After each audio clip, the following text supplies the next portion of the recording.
안녕하세요. 이혜진 세무사입니다. 안녕하세요. 김희영 세무사입니다. 네, 오늘은 저희가 얼마 전에 봤던 기사 중에 좀 흥미로운 기사가 있어서 좀 들고 와봤어요. 네. 제가 중소기업 대표님들을 많이 상담을 하다 보면 저는 당연히 가업을 승계하고 상속 증여에 대해서 절세 방법에 대해서만 이제 상담을 해드렸는데 네. 이 기사 내용이 저한테는 그런 상식적인 수준에서 좀 맞지 않고 이런 일도 있을 수 있구나 라고 좀 의아해서 오늘은 이런 방법으로도 승계도 하고 증여도 하는구나 라고 해서 좀 들고 온 내용인데 우리가 다 알만한 회사예요. 이미 너무나도 유명한 회사고 네. 이제 가구 인테리어 업계 1인 네. 한샘에 관련된 내용이에요. 네. 세무사님도 기사 보셨죠? 네, 봤어요. 네, 이 기사의 요지는 이거였어요. 창업주이신 우리 대표님께서 회사를 물려주지 않고 사모펀드의 주식을 모두 매각을 하셨어요. 네. 전부 네. 모인 물량을. 네. 이게 도대체 어떻게 된 일이에요? 저도 기사 보니까 음. 이미 한샘 회장님은 경영 일선에서 물러나서 전문 경영인 체제로 한샘은 꽤 오랫동안 운영을 했더라고요. 그 이유가 일단 아드님이 하나밖에 없는 아드님이 이제 사망하셨대요. 돌아가셨다고 네. 하고 따님들은 또 가업을 물려받을 의사가 없으시다고 하셨고 네. 또 손주. 손주는 나이가 너무 어리고 그리고 며느님도 안 하겠다고 하셨고 그래서 계속 전문 경영인으로 이제 운영을 하시다가 결국에는 회사를 사모펀드에 매각하게 되는 그런 결정을 하신 것 같더라고요. 네. 매각을 해서 자산을 현금으로 바꾸신 거잖아요. 네. 사실 주식으로 있는 상태에서 만약에 경영을 안 한다고 하더라도 주식을 물려받을 수는 있잖아요. 네. 물려받고 내가 이걸 경영에 참여하지 않고 내가 관심 없는 재산이다. 네. 그래도 어쩔 수 없이 물려받게 되면 세금이 나오는 거죠? 그렇죠. 상속세. 그래서 증여세. 지금 네. 요게 기사들이 한샘에 관한 기사들이 이렇게 나오면서 이게 사실은 회사를 팔고 싶지는 않았지만 세금 때문에 팔았을 수도 있다. 세금을 내고 나면 남는 게 하나도 없기 때문에 네네. 이런 매각 결정을 내린 거일 수도 있다라는 기사들이 많이 보이더라고요. 그렇죠. 네. 저희 나라 상속세율로 따지면 아무리 못해도 실효세율이 55% 이상이 나올 것 같으니 네. 세금을 다 내고 뭐 원치도 않는 재산을 세금까지 내가면서 사실은 네. 주식을 받고 현금으로 세금을 내야 되는 상황이 나올 수도 있잖아요. 그렇죠. 그래서 원치 않는 재산을 받고 세금까지 내는 것보다는 매각을 해서 현금화 네. 시킨 다음에 네. 그 다음에 이제 사용처를 고민해 보겠다라고 하셨던 회장님의 결정이신 것 같은데 네. 그 다음 사용처가 어떻게 된다고 해요? 그 다음 사용처는 이제 이 공익법인을 운영하고 있는 것 같아요. 한샘 회장님이. 그래서 그쪽 그 공익법인에다가 이 매각 대금을 출연하겠다라는 의지를 보이셨다고 기사에 나왔더라고요. 재단에 출연한다, 기부한다. 네. 이렇게 되면 내가 현금으로 바뀐 이 재산을 네. 공익법인에 출연하고 기부를 하면 세금은 어떻게 돼요? 사실은 공익법인이 무상으로 재산을 증여받아가지고 이걸 공익사업에 쓰는 경우에는 증여세 부담이 없습니다. 근데 만약에 공익법인이 그 주식을 5% 이상 증여받게 되면은 증여세를 내야 하는 거죠.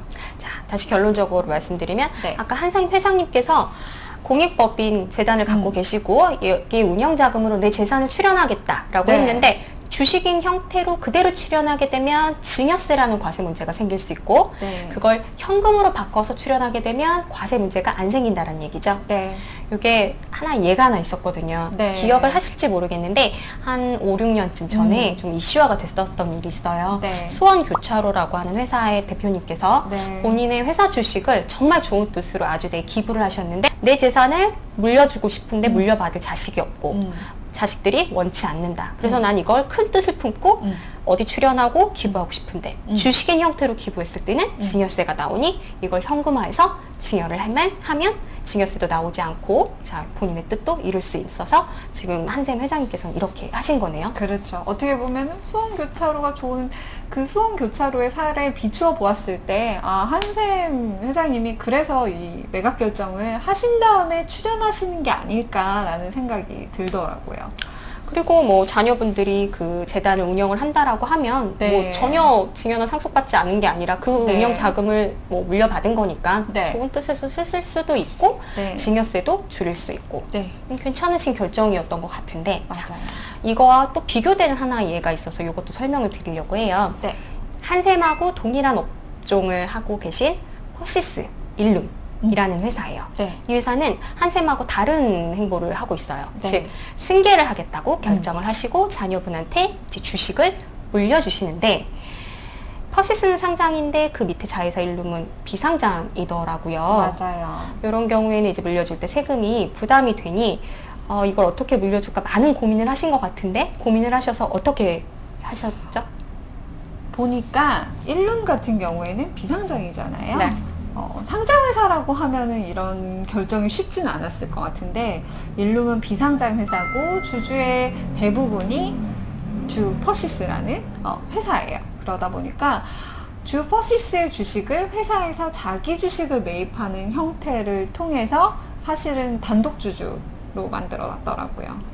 자기 주식이라 하면 회사에서 내가 발행했던 주식을 내가 내 걸 다시 수거해 오는 주식이죠. 네. 근데 이 주식이 주식은 주식인데 좀 특별해요. 의결권이라든가 뭐 네. 증자에 참여할 수 있는 권리라든가 네. 배당권이 없죠. 네. 없는 그러니까 존재는 하는데 존재하지 않는 것 같은 유령 같은 네. 그런 주식이에요. 즉 이 일룸 같은 경우에 전체 지분 중에 보니까 지금 지분 구조를 보니까 한 60%가 자기 주식이고 한 30%가 자녀한테 있더라고요. 네.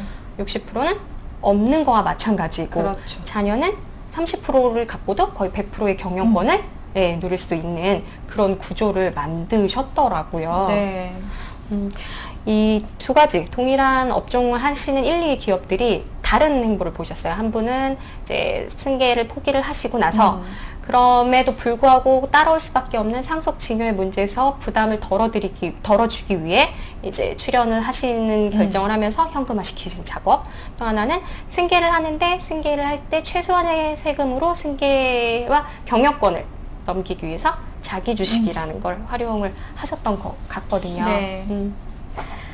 지금 이 사례를 보면 저희가 가끔 상담을 할 때 이건 이제 대기업에 국한된 얘기 같기도 하지만 중소기업에도 충분히 접목시킬 수가 있을 것 같아요. 그쵸. 사양산업이다라고 판단하시는 분들이 꽤 많더라고요. 나 이거 사양산업이라서 물려주고 싶지 않습니다. 맞아. 우리 자녀는 굉장히 똑똑해서 되게 좋은 회사 다녀요. 어. 이런 공장에 와서 일하기 싫대요. 라고 맞아요. 얘기하는 중소기업 대표님들 같은 경우는 얼마 전에도 뭐 기사 났더라고요.